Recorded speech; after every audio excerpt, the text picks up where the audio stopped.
guys, this is Emily. I'm here with Nicole and Alyssa, and we're gonna go over the data entry training today and the new protocol for checking and entering the data. Okay, so the first thing we're gonna do, and feel free to ask questions during, because I think it will be really helpful for other people watching this video later, because this is the first time that they're seeing it. Okay, so it's kind of a long process, but we will take it step by step. Okay, so you're going to open the Dropbox. You're going to go to BAB, Studies, Mind, Brain, Body, Participant Log, and you're going to open this MBB Participant Log.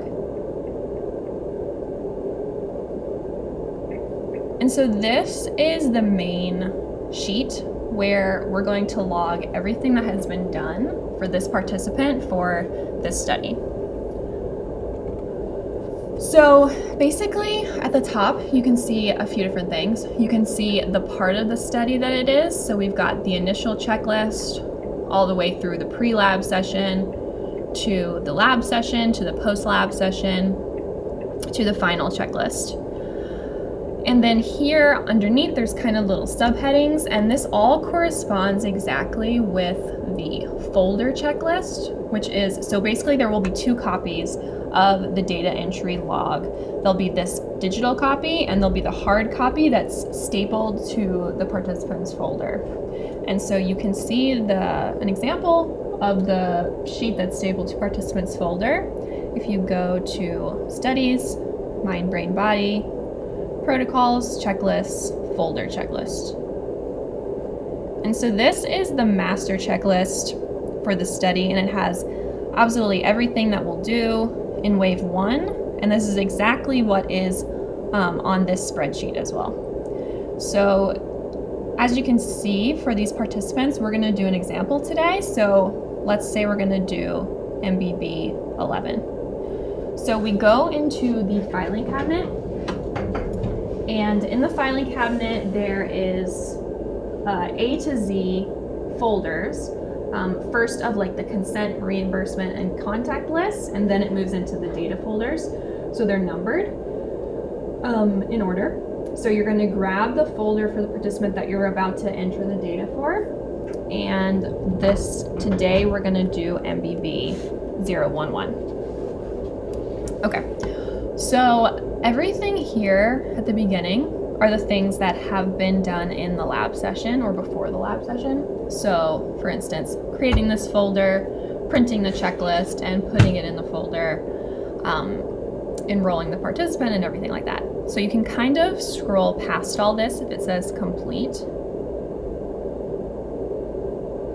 And you can start with, for confidentiality, I'm going to skip some of these first things because these will have identifying information on them from the participants, so that can't be posted online or posted on anything that's networked online. So I'm going to start out, but basically the system will be the same. So once you understand the later things, it shouldn't be a problem to figure out these things, which I can go over with you guys offline after we're done recording this. Okay, so the first thing we're going to do is we're going to go into the folder that you have in front of you, and you're going to find the memory intrusion notes sheet. And for this participant, it's blank. I think this participant didn't remember any of the words. I think they were quite young, actually.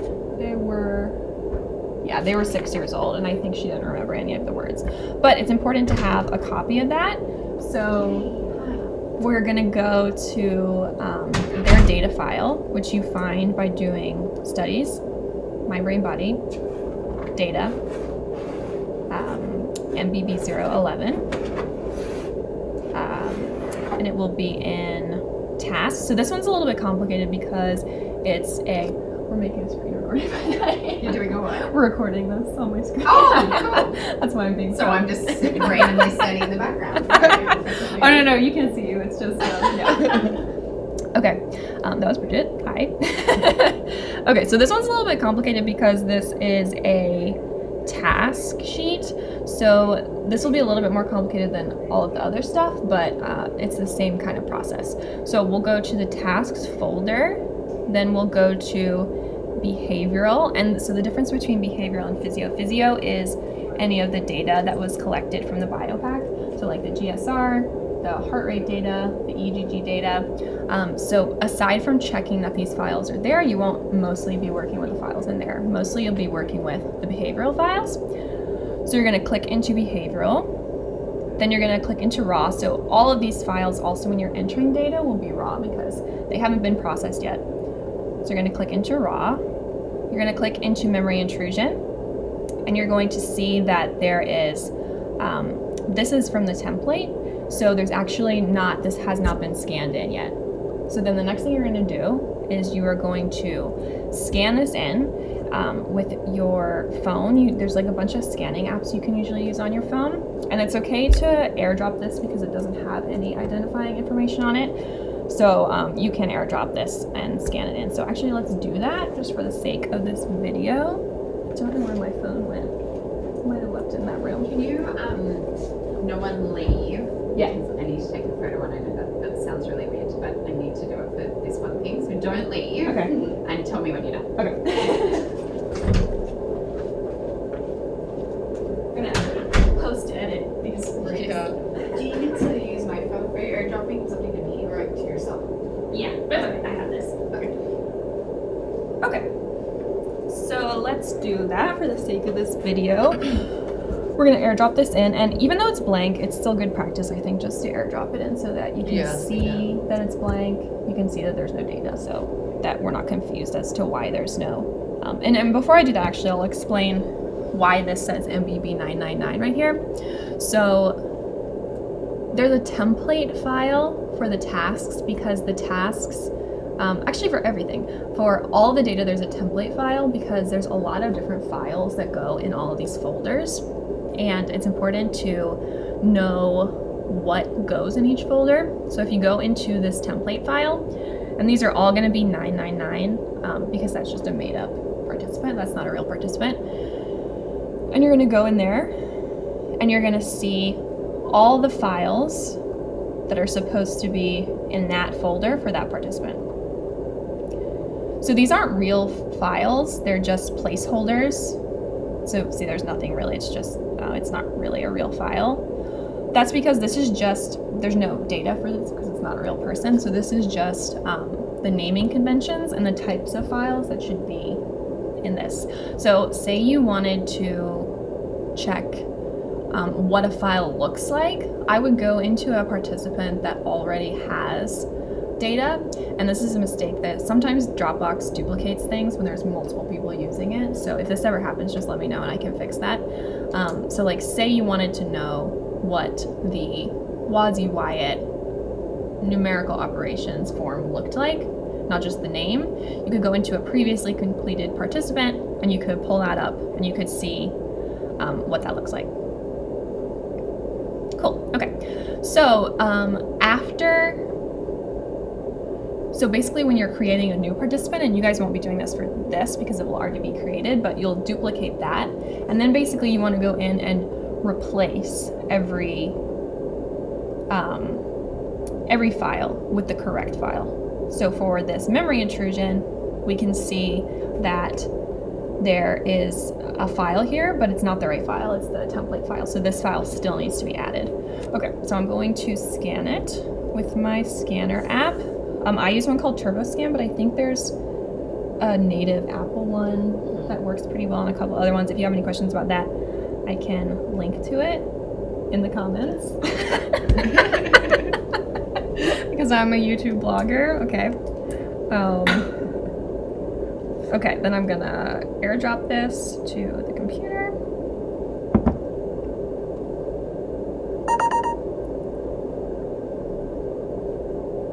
Okay, I'm gonna drag it to the desktop. I'm going to drag it into the correct folder, and I'm gonna use this naming convention. This is why it's kind of helpful to have these here, to rename it, and then I can delete this file from this folder. So I'm gonna do MBB011 memory intrusion notes.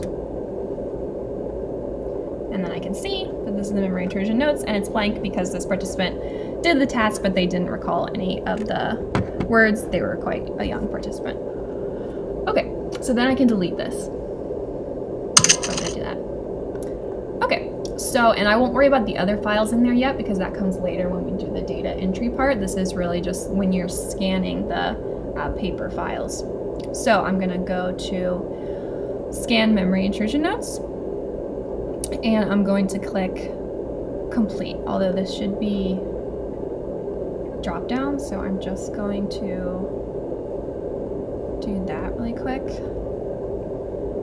And scan memory. I'm just gonna drag this all the way down to the end. That's a good point, actually. Before you enter a new participant, which I think will already have entered them, you should create a new one from, I'll make a blank template that goes on top of here, and you can just copy and paste that, but they should be made by the time you're doing the post-lab data entry. Okay. So I'm going to click Complete because I just did that for Scan the Memory Intrusion Notes and file it in their participant Dropbox folder. Cool. Okay. So the next thing I'm going to look for is the KSADS Summary Diagnostic Checklist. So that looks like this. For you guys that can't see, it's just a 5-page thing that says, packet that says Summary Diagnostic Checklist and has the participant number, and this is basically just a checklist of any diagnoses that they had from the KSADS interview. So we want to make sure that we scan this, make sure there's also no identifying information on this form, so make sure that their names aren't on it anywhere. We also want to make sure that it is completed. So here I can see that ones are checked for all of this, and we have some other numbers checked for some other things, but then I'm noticing that some of these pages are blank, and they should, oh wait, no, this is the follow-up. No, okay, we're good actually, because the last 2 pages are follow-up. I'm actually going to probably remove those so they won't confuse people. But yeah, just make sure it's complete, so make sure that even if there's no diagnoses, that everything is fully filled out. And then we are going to check and see if it has been scanned and filed, and if not, we're going to scan and file it. So we're going to go back to the participants folder. We're going to go to KSADS, and we see that there's been several supplements that have been added, but this summary diagnostic checklist has not been scanned and added. So we're going to do that. So we're going to scan it again using the scanner app thing, and I think that that's just easier than using the scanner, especially with the printer situation that we have going on with this printer. Just want you guys want to scan this for me while I go on to the next part. Do you know how to use this app? No. Okay, maybe I'll just do it, and I'll just pause this video and then start it back up after. I need a video editor. Oh, you do? Just because I want to actually like go through this and make sure it's done for the purpose of the video, so they can see what it looks like. And this is kind of a long one. Most of them are just like 1 page, really.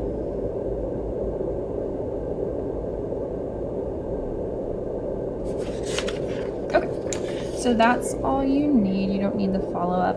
I'll delete the follow-up from Did you there. scan the first page too? I did, just because it's nice when you open the file just to see what it is, and also to have the subject number on every page. You generally want to have the subject number. Ideally, even we would add it to the other pages too. Just because sometimes pages get mixed up, and especially like digital files, sometimes like pages will get shuffled around, and in like 5 years, we just want to be sure that like each thing goes with the participant that it's actually filed under, especially when they all look virtually identical. Okay, so we're gonna drag that file there. This actually, I just recently added this to the template, so that's why it's not here right now, but we'll look up the template to see what the file should be called.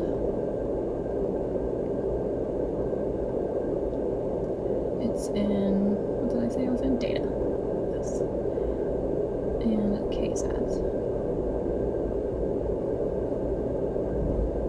Okay, so it should be called this. So I'm just gonna copy that name, and then I'm gonna paste this here, and then replace the number with the right number.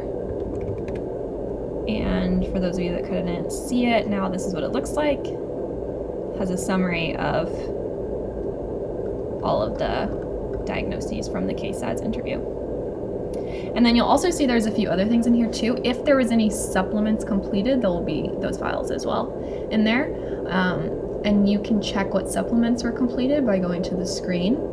And the screen will tell you at the very end, or it should, and this will be one thing we'll check when we're doing, this might also be the follow-up, so we'll see. No, it's not. So this is something that when we're doing the data quality check, we'll see that this wasn't completed, and we'll make sure to check off what screens what supplements were given, and that way we'll know what supplements also need to be in there.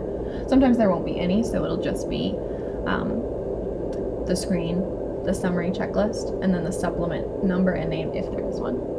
Does that make sense? Mm-hmm. Cool. Okay, so we did that, so we're gonna say yes, we completed that. Then we are going to scan the lab session checklists, parent and child, and file those. So those are basically our run sheets for the whole session, which are you guys coming on Sunday? There's a session on Sunday. No worries if you can't. I definitely can. Cool. So you'll see kind of if you come then, or in the future, whenever you see a session, you'll definitely see more about how the session runs, and that will be really helpful for this data entry as well.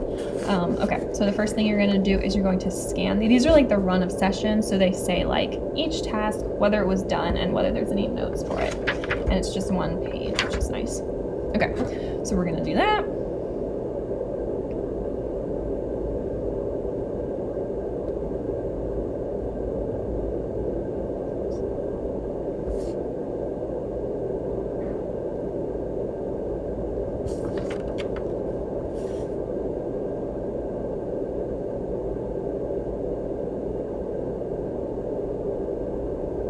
Okay, and then I'm going to airdrop that to myself.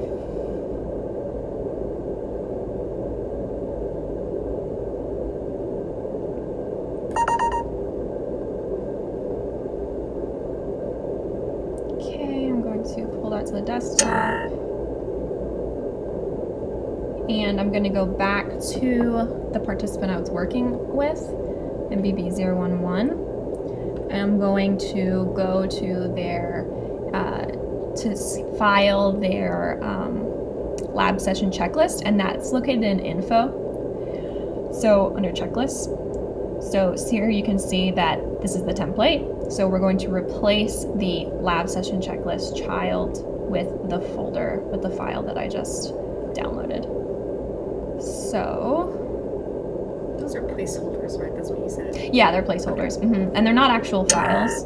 Like if I try to open that, it won't open. It's just an example. So I can copy the lab session checklist child name. And then I can put the right number in. And then we're good to go. And I would just double check that it worked and scanned properly. And yeah, we're good to go on that. So that's the child one, and then we're gonna do the parent one. I guess for the sake of making this video faster, I will just pretend like we did the parent one and come back to that. Okay, so then the next thing we're gonna do is similar. We're going to scan the WASI and the Wyatt. So the WASI and the Wyatt, oh, and one important thing to note is that if, for example, so there's three options here. There's complete, incomplete, and NA. The only way you would put an NA is if, for instance, the participant came to the session but did not complete the WASI or the Wyatt. So that would be NA because there's nothing to scan. It's not incomplete because they didn't do it, and it's not like we forgot to scan it, but it's not complete either because they didn't do it and it's not in the file. So you would put NA, and that basically signals to the team that that part of the session, for whatever reason, was not completed, and there'll be notes about that elsewhere, like in the checklist lab run sheet session, where it will say, didn't complete this because we didn't have time, so we don't need that there, but we just would have an NA. If you're not sure, err on the side of incomplete, because that means that if there's any incompletes, we're going to take a look at this and figure out what needs to be done. So if you're not sure, I would put incomplete. That way somebody can verify whether or not it was actually completed. So the complete just means that we entered in the data. So Yeah. even if the participants started the study and then, I don't know, for some reason didn't complete it, that wouldn't mark it incomplete here. Right, exactly. Okay. Yeah. So like say on this, and that's a good example of this Wyatt, because it's a math sheet. And so like even though they stopped at number 22, we would still scan probably the whole thing. Maybe like if it's clear that they stopped there, then maybe you could just scan to that. But like if they had stopped here, I would scan this page too, because it shows that they stopped there. But you would still mark that as complete because you entered the data to everything that they did in the session. Yeah. Okay. So you'll do that. Then these are two other things that we'll have to go over offline because they contain identifying information, but that's just basically logging the participant payment in the reimbursement logbook and filing the payment receipt photo in the Dropbox payment folder. And neither of those things are in the data folder because, as I said before, those things cannot be linked with the participant data or number anywhere. And similar with these things, I'll just do a brief explanation of what they are so that people watching this video can know what this is. So this is, at each session, we give parents a contact list where they list 3 people that we might be able to contact in case their phone number changes or their email changes in 2 to 3 years, because this is a longitudinal study. So we want a way to contact them if that were to happen. So they give us like their aunts or their neighbor's number, and we have a recruitment database where we have participants' names, emails, phone numbers, basic demographic information, and then we also are entering those contacts onto that form so that we have those there. Then you're going to want to file the consent and assent forms in the filing cabinet, and there's a consent manila folder that is alphabetized, and again, these do not go in the participant data folders because they have identifying information. And then you're just going to file that contact list in the filing cabinet as well after you enter the information into the recruitment database. Does that make sense? Cool. Okay, so the next section we're going to get to is data entry, and so this is where things change a little bit. These first two I'm not going to do right now because they require the external hard drive, which also has identifying information, but I will just explain them briefly. So we take a video of each participant speaking with their parent or caregiver during the session. And then we also take audio recordings of every part of the session. So all of the tasks, all of the WASI Wyatt, everything that we do, except for the biological samples, we take an audio recording of. So we want to, but those audio recordings and video recordings are identifiable because they have faces and voices on them that could be identified. So we keep everything that has that information only in one place in the lab, and that's in the Bab Lab File 1, Tier 1, and it's on an external hard drive that's password protected and encrypted, and I can give you guys the password for that in the lab. And so what you're gonna do, and this will probably be done at the end of the session, so really all you'll need to do when you're doing this post-session data entry is make sure that those files have been transferred and saved. So you're going to transfer and rename the video recordings, and there's an MBB template also on the external hard drive for the identifying information, so it'll tell you the names of the files as well. And you're going to do the same thing with the audio recordings, and you're going to delete the originals from the iPad and the audio recorders. We do the videos on an iPad and we do the audio on individual audio recorders that are also in that same cabinet.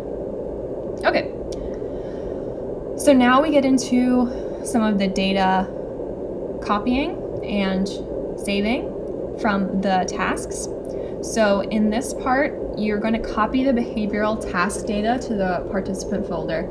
And this is a bit of a long step, so we'll go through it kind of slow. Okay. So if you go back to the template and to tasks, behavioral, raw, this is the 5 tasks that we do during the session with the participant. So I'm going to go back to the data folder for MBB 011 or 011, and I'm going to go to behavioral, raw.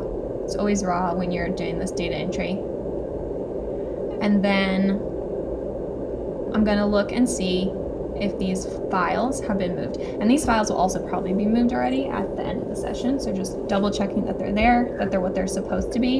Another thing that's important is to make sure that you at least open the file to make sure that it's what it's supposed to be. And after a while, you'll know what it's supposed to look like. So I know that this is the right file. Just to make sure that it's not, that the data isn't, something's wrong with it. You know, it's not like all blank or something weird's happening. It would be better to know that right away, and also just to make sure that it's actually what the file says it is, because like this is clearly not anything. Yeah. Okay, so make sure that is. For these, you only really need to open this. These are just PsychoPy files that keep some data in them about the program, but this is the data file that you need to check. Okay, so all 3 are there for that, so that's good. And we have to go through each of these tasks, and some of them have multiple parts. So the next one we'll do is discrimination, conditioning, extinction. So we'll go to conditioning. We can see that there's 3 files here, and there's 3 files here. And again, okay, so this is a great example of, because this is in the MBB 011 folder, right? Yeah, okay. So this is a good example of finding something somewhere that's not what it's supposed to be. So I'm going to check. I think that maybe this participant didn't complete these tasks, but I'm just going to check on the the lab session checklist, the run sheet, just to be sure. Okay, so yes, they did not complete these tasks. I think she was quite restless as she was pretty young, so I don't think we did these tasks. So that's fine. But what I am going to do is I'm going to delete these files from this folder because there's nothing, these are just placeholder files. And then what I'm going to do is I'm going to put a README document into this saying that they did not complete these this task. So an example of that is, and I'll put an example of that in the template so that that's easier to understand. But I'm just gonna go to another participant, and I think there was a README file at some point. Oh, maybe it was the physio. Yeah, okay. See, this is called a README file. I'm gonna duplicate that, and I'm going to put it here. I'm going to, and basically what a README file is just if there's any information about the task or something that, like, when I go into this folder and I see there's nothing in there, instead of having to reference this file, I want to make it easier for the next person. So I'm going to delete all this. I'm going to put a date. A date is always a good thing to add. So what's the date today? The 10th. Sorry, 10th. I put 2020. Oh, I think I've been putting 2019 on everything today. Okay, so I'm going to say participant did not complete discrimination. This was discrimination, right? Or was this extinction? Condition. I'm going to save it. And then I'm just going to duplicate this and put this on the desktop for now in case I need to add this type of thing to future files. Okay, so it's going to be the same thing because these are all part of the same task. It's going to be the same thing for all of these files. I think maybe they tried, she tried to do one, so I'm going to put this here. And this is also why it's really important to do this really soon after the session, because I remember the session, because it was me and Eileen who ran the session, and I remember what happened, but 2 years down the line, I'm gonna have no idea who this person was. So I'm gonna say, participant did not complete discrimination, tried one run.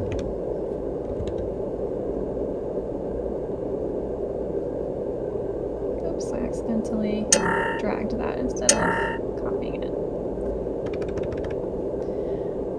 And it's going to be the same for this. So this is, I can delete these because these aren't, I would double check just to make sure, but I know she didn't complete that task. So did not complete extinction. I just dragged it again, didn't I?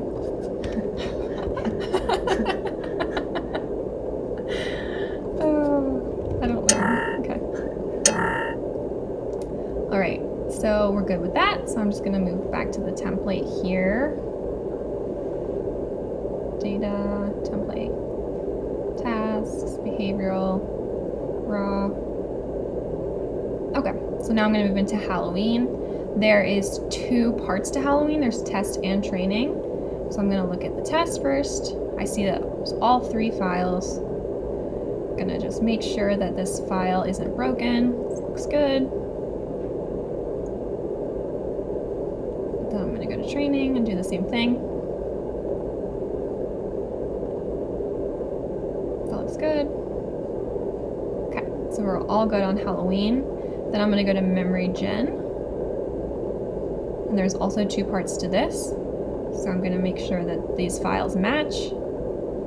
Make sure that they're not broken.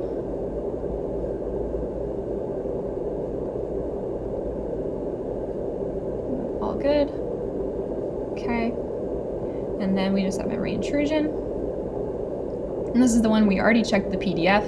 So we're just looking for these 3 files. That looks good. This is the version, so there'll be A and B, and then the date and the time that they were run. And just make sure that looks good. Basically just make sure that it has data that looks like data in here, and you'll get used to seeing what that looks like. It hopefully should be apparent if it's something's wrong with it. Although it might not necessarily be, but hopefully we'll have a system in place by then to figure that out. Okay.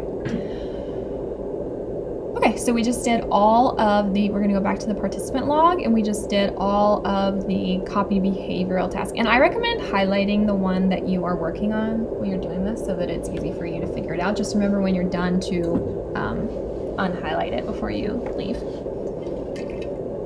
Okay, then we're gonna do exactly the same thing with the physiology task data, but the physiology task data is much simpler because there's basically just one file for each task that was run. So I'm gonna make sure that I've got characters, conditioning, extinction, Halloween test, Halloween training, memgen test, memgen training, memory intrusion. And see, this is a great example of we want the file names to match exactly. So I'm going to rename this memory generalization. And I'm going to update that on the actual acquisition files. So you shouldn't really have to do this by hand, but there might be a time where you have to. And why that's important is because I don't know if you guys have used R at all or any kind of scripting, but when you're trying to pull files and process them, it has to be the exact same file name with just the number different in order to pull them all. So even like the .acq needs to be like exactly the same on each. So that's why that's important, even though it's a bit annoying to have to do that. But yeah, okay. So that's good. That's all for the physio. So that's much quicker than the other one. Okay, so this is probably going to already have been done for you, but we're going to save and upload the KSAD screen from the iPad to the participant Dropbox folder. So the KSAD screen will be on the iPad, and with all identifying information removed, we're going to upload the screen to this KSADS folder. And this will probably be done after the session, and you can see that this was done here. Okay, so that's complete. And then we're going to save and upload any KSAT supplements. So that's, again, you look at the very end of the screen. And I can see that this hasn't been fully filled out. So actually, I'm going to say incomplete for this because we want someone to go back and fill out the end of that. So if there's any part of it that's kind of looks like it's not filled out. This one's a bit harder because it's an interview, so you guys aren't the ones doing that. But like say you go to look and see what supplements were completed and you're not sure because they haven't been marked here, just mark the screen as incomplete, and then we can go back and fill out which ones were done to make it easier to know that these 2 supplements were completed. But because the supplements are completed and are here, these supplements, I'm going to mark this as completed because I see that there's 2 supplements there, so I'm pretty sure that all the supplements that were completed were uploaded. We just need to mark which ones were completed. Okay, so the next portion is where we're going to move to entering some data on REDCap. So hopefully you guys will have your own REDCap logins for this. If you need to use mine, you can, and I can give you the password for that, but hopefully you'll have your own.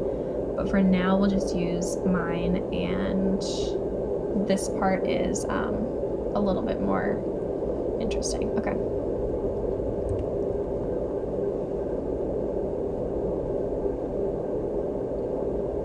Okay, so I'm going to go into the participant that I'm working with. So when you log in, you're going to go, if this isn't already pulled up, you're going to click on Record Status Dashboard. Then you're going to scroll down to the participant that you want to enter their data. Then this is going to be all of the information about the participant. This is going to be the things they completed during the lab session. And then this is going to be the things their parent completed during the lab session, and things their parent completed about themselves during the lab session, and then things they completed at home later. So we need to make sure that all of the data that we collected in the lab that was on paper basically is entered into REDCap. So that summary diagnostic checklist form that we scanned earlier, this one, we're basically going to go through and we're going to mark everything on REDCap as it is on this sheet. So we're going to find, and sometimes it's just easiest to search for this. See, and I can see summary checklist, KSADs. So I'm going to click this little button. I can see that it hasn't been started yet. It's because it's blank. So I'm going to click into it. And then I'm going to fill it out exactly as it is. So I can see that for numbers 1 through 18, most severe past episode and current episode are all 1s, which means not present, by the way. 0 means that you don't have any information. And you can leave these blank if there's nothing written here. Okay, so I'm just basically gonna go all the way down. I can see that it's 1s for everything except for 38.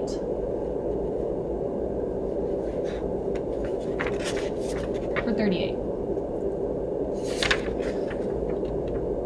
And I think that should align with, kind of aligns with the supplements that you did. Sometimes you'll do a supplement that they don't quite actually like qualify for based on the extra questions that you asked during the supplement. So basically the screen is like screening for a bunch of symptoms. The supplements are then, if you endorsed a few of the things in the screen, you'll ask additional questions. And then you'll either, hey. Can I get you down every 2 seconds? Oh. And then if you endorse those things, you might need to do the supplement, and then if you qualify on the supplement, then you'll get a diagnosis on this thing, or probable diagnosis on this checklist. So we can see that 2 supplements were done, and that for one of them there was a diagnosis of 3 for both. So I'm basically just going to scroll down to that. It was ADHD, so I'm just going to put 3. There's no age, so I would maybe note that in my notebook and bring it up to me so I can fill it out. And then I would put,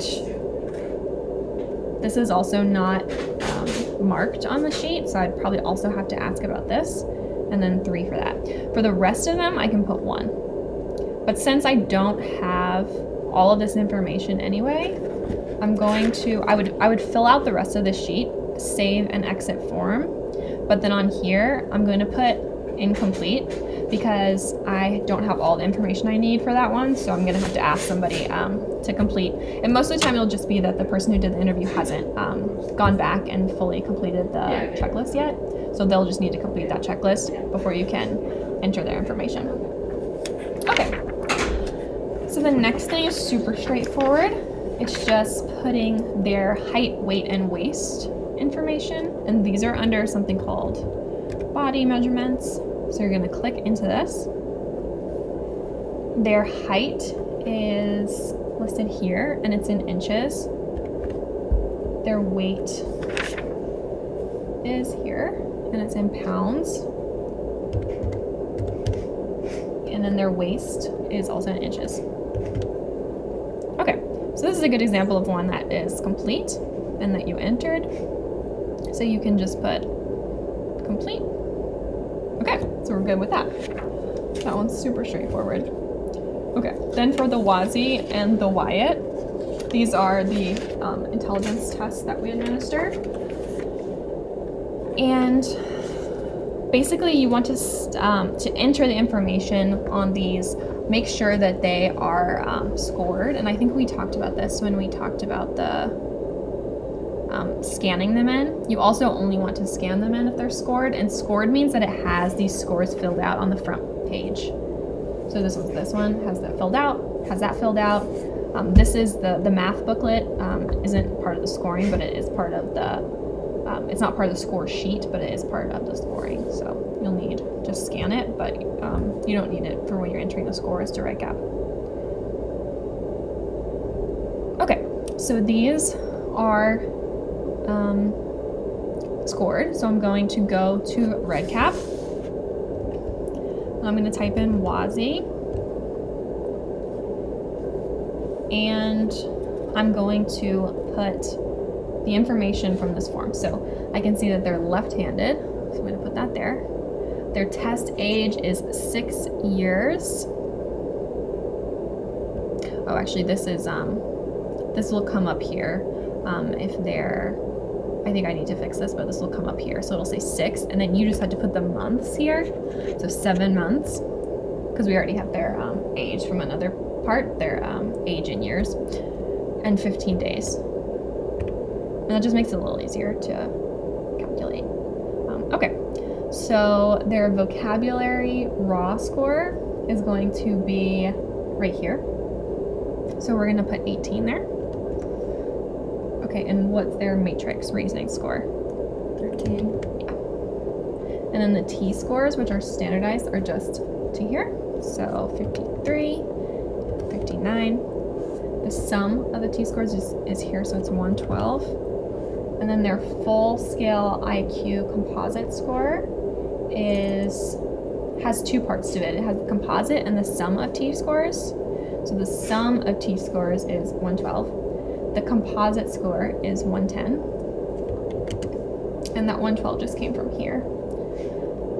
And then based on a table that's in a standardized table that's in the WASI book, they'll get a percentile rank. So that's 75. Then we want to put the confidence interval. So that's right next to it. So we want the lower bound of the confidence interval, which is 102, the upper, which is 117. And then we're good. So we're going to mark that as complete, click save and exit form. And then this one was completely good. So we're going to put complete there. Okay. Then we're going to move to the WIAT, do the exact same thing. So here's the WIAT. And we're going to do the word reading score, 7. And then the confidence interval for that is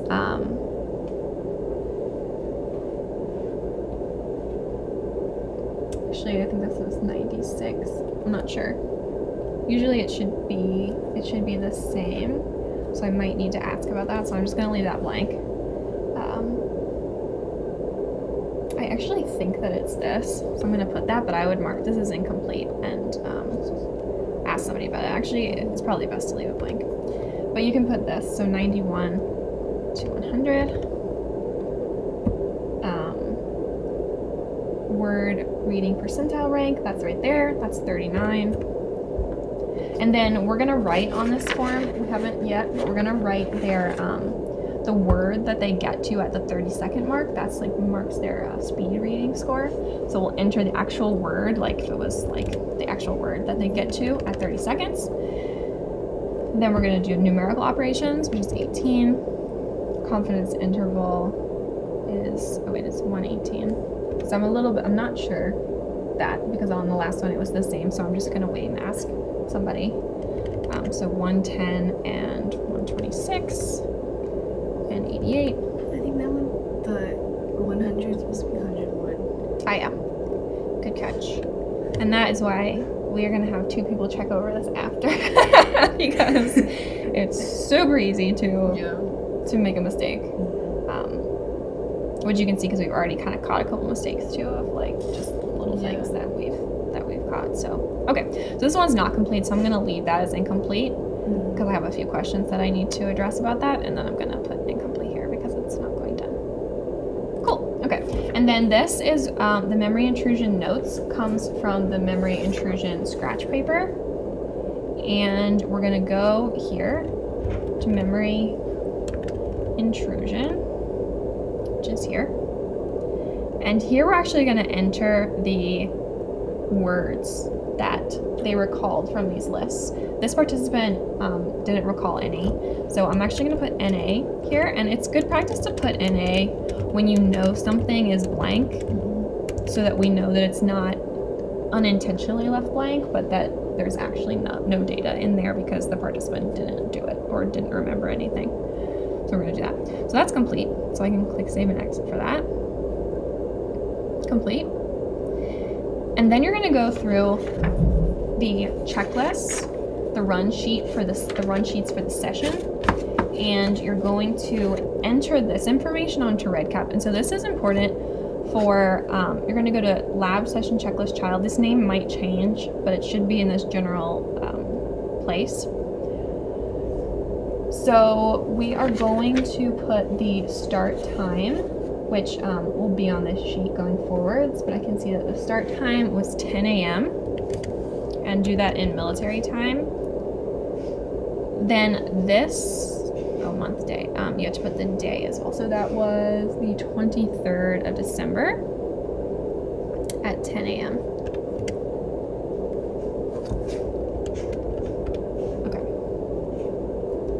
So here you're marking down exactly what is on this sheet because when we go to analyze the data, we want to make sure that we're excluding any data that we need to, and it's much easier than just looking at a scanned picture basically of the data, that we actually have the data input electronically.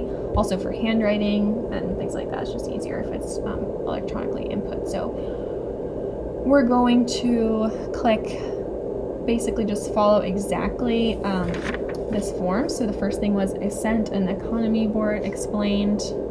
And again, if there's no notes, put NA. If they drank the water bottle, yes. And this is important for the EGG because you have to drink a bottle of water before you do EGG. So we do need to know that. No notes. Physiology setup was completed. No notes. Observation was completed. No notes. Okay, and here's where it gets to have a little bit more information. So the memory intrusion, you this is a great idea actually. Eileen wrote what recorder that was on because we labeled the recorders, which is a really good idea. We should add that to the sheet. I'm actually gonna make a note.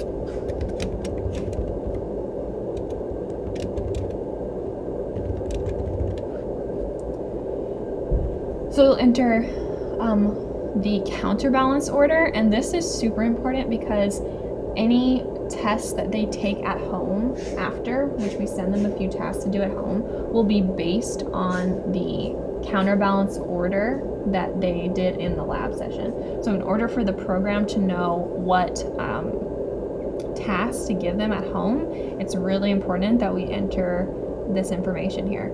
So this is showing DRMA congruent. There's 2 parts to that counterbalance. There's this part, and completed. And then there's some notes here. So I remember this yeah, this task, which I also need to look into.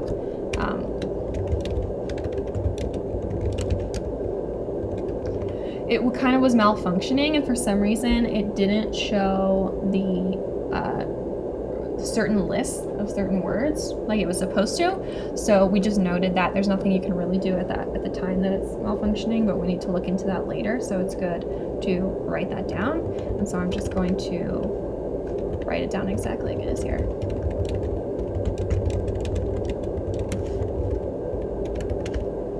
And I can see that it's 1st through 5th.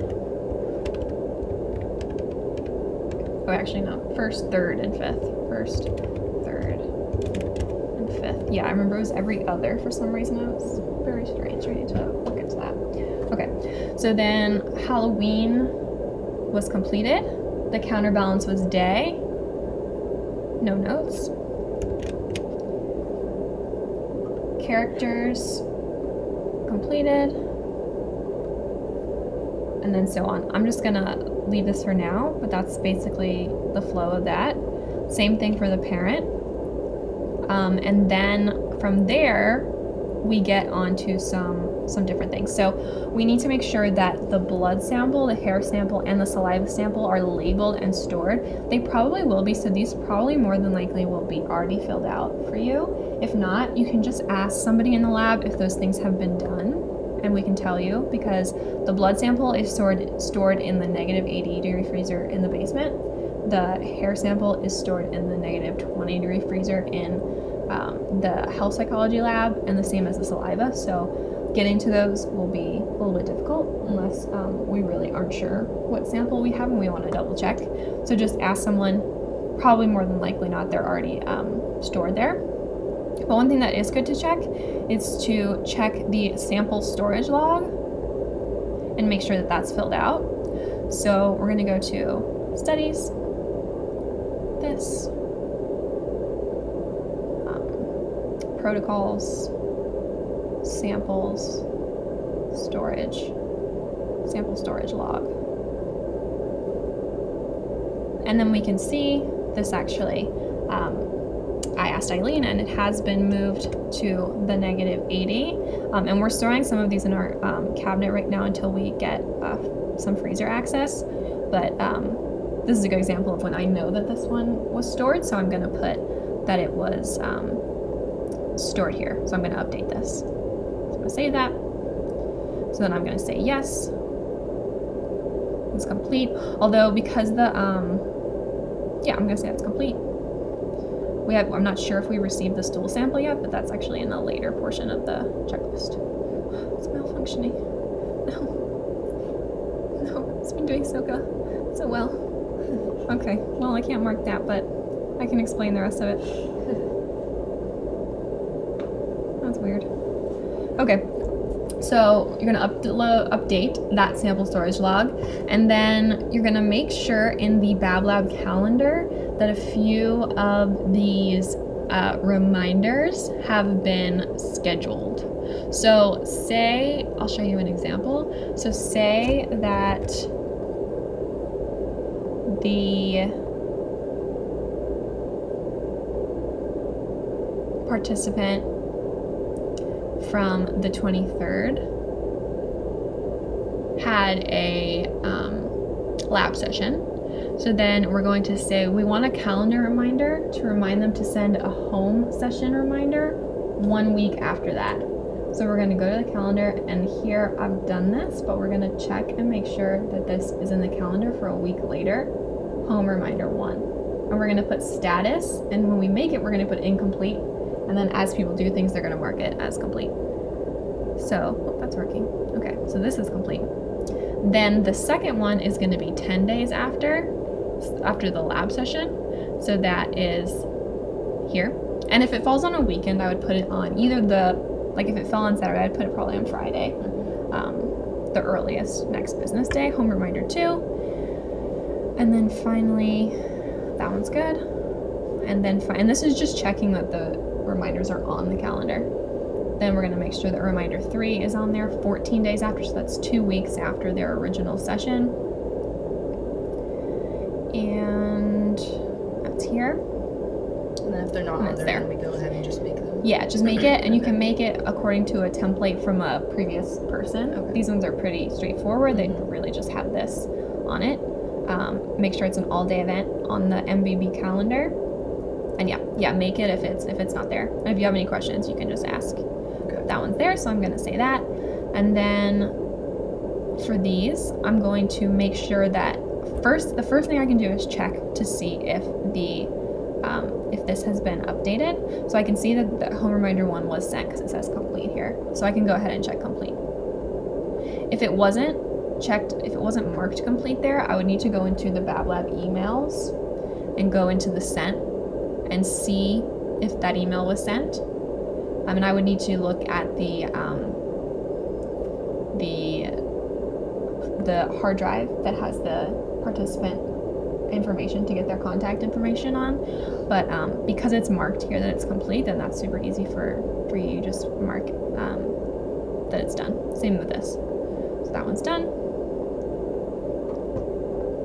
This one was done, so I can click complete for that. Okay, here you're gonna check and see if these things from the home session have actually been done. So these are the things that you're reminding people about. And if for some reason these hadn't been done, I would bring these to the attention of someone pretty quickly because it's important to get these out as soon as possible. So if you are doing this and you notice that this says incomplete on the calendar, and you can't find it in the emails, it hasn't been sent, I would just ask someone and tell someone straight away so they can send it. Okay, so then you're gonna go back to REDCap. You're gonna look at the home section, and we're gonna see what home tasks have been completed. So even though these have check marks, it's really important to still look through these because there's been some issues with REDCap not giving people tasks if certain things haven't been entered. So like for this person, this looks good. They got the task. There's 2 different versions. So actually it looks like everything's blank. So that's probably because of the issue that I said earlier. If you don't enter the counterbalance version, then it basically skips the questionnaire for them at home. And actually this makes sense because we just entered the counterbalance version when we entered this information from the run sheet. So it makes sense that now it's showing up. I'm pretty sure before it was just blank. So that's why one reason why it's really important to not only see that it's like clicked off like this, but also to actually click into it and just make sure that things are answered. So like you'll see here that things are answered. So we know that this one's good. They did it and they answered everything. So for this one, I'm gonna put incomplete. For this one, I'm gonna put complete. Oops, complete. And then we wanna see if their stool kit was received. So for that, you're gonna look in cabinet 1 for now. Usually it will be transferred to after a month to the negative 80 or 20 freezer. I can't recall right now.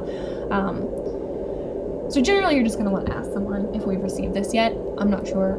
I'll need to check. And then inside the stool kit, there's also a Bristol stool scale piece of paper that they send back to us. So when we get the stool kit, we want to look at that and we want to also enter that into REDCap. So basically everything that's on that sheet, we're going to enter it here. Then the ASA is a questionnaire that's actually completely off of REDCap. It was some kind of proprietary thing, so it's completed on a different website. So again, you're probably just going to want to check with whoever is in charge of the ASA to verify whether or not they have completed that. And then for data entry for this, there'll be a few things that you need to enter from the home session that hasn't been made yet, but it will basically just be like kind of similar to the lab session. Did they complete these things? Like completed, did not complete, and any notes about them. And then this also hasn't been decided yet, but the ASA will be in the participant folder probably I'm not entirely sure quite yet where we'll go, but we'll need to, if they have completed the ASA, we'll need to download it from that website and upload it to the participant folder where we decide that needs to go. Okay, then again, you're gonna label and store the stool sample, and we're gonna make sure to write the participant IDs in Sharpie on a freezer safe Sharpie, which is like an industrial Sharpie, on the tubes themselves so that they don't get lost in the freezer. So we're gonna label it and we're gonna store it. Again, probably one of us with the key to that will be doing that, but just check with whoever is assigned to do it. And then we're gonna again update the sample storage log, which is the storage log I showed you before. I'm not sure about this, so I'm not gonna mark this yet. Then finally, if all of these things have been done, so if all of this information is complete and we've decided, and this will probably also be something that you just need to ask about. And if you're not sure, just go ahead and click incomplete, because it probably hasn't been completed yet if there's no record of it. And we will be sending a thank you email to the participant for completing everything. And then we're also going to be sending them a gift card, because at the end of the session, if they complete everything else, they get an additional gift card, Visa gift card. And then the report card, which is what we send to participants. I'll show you where that is. It's here under report card. There's no report card generated yet. We haven't generated that yet, but we're gonna have a protocol to generate those. So if you see that it hasn't been generated, let someone know that they need to generate it and send it to the parents. That's where we give the caregivers just like an overall assessment of some of the measures that we've taken, like the WASI Wyatt and the some of the mental health measures that we do. Then we're going to send that report card in an email. So ask if that has been sent. And then the last thing that we're going to do before we do data quality checks is update the participants' Wave 2 status on REDCap. So that you will also have to look at that offline drive. You'll have to find their screener ID number, and then you'll have to update Wave 2 status in the part of REDCap that is the Wave 2 enrollment. And no records exist yet because we haven't started moving people to Wave 2. But once people have finished Wave 1, we will start moving their information to Wave 2. So right now we just have all these people on Wave 1. But we'll move them to Wave 2 once they have finished, and that will let us know to recontact them when the time comes. Then afterwards, we'll do two independent people will check over all this information. The person, kind of like what you guys did a little bit before, but now we're gonna have like a systematic way to do it. So whoever enters the data will not be the person checking it, just so we can have 3 independent kind of copies of information. And yeah, so that's pretty much it for the log, data entry log. Do you guys have any questions that you think I should answer on this video?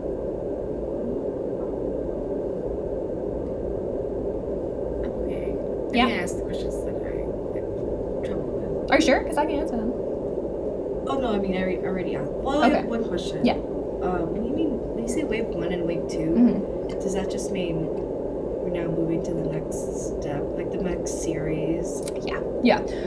Oh, okay. The next series of the study. So Wave 2 is like year 2 of the study.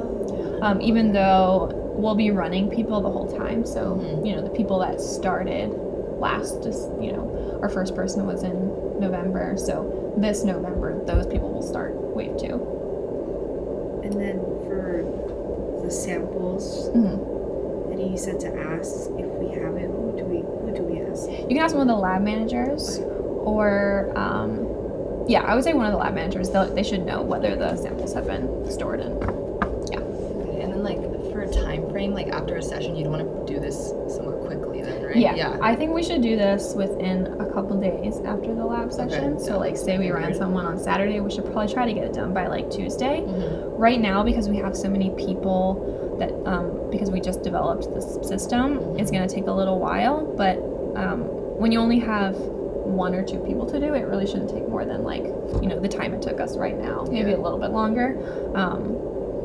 But that will probably be a substantial part of what RAs in the lab will do, just because this is super important to make sure that all the data is in there and correct. And I think everybody will be doing pieces of this.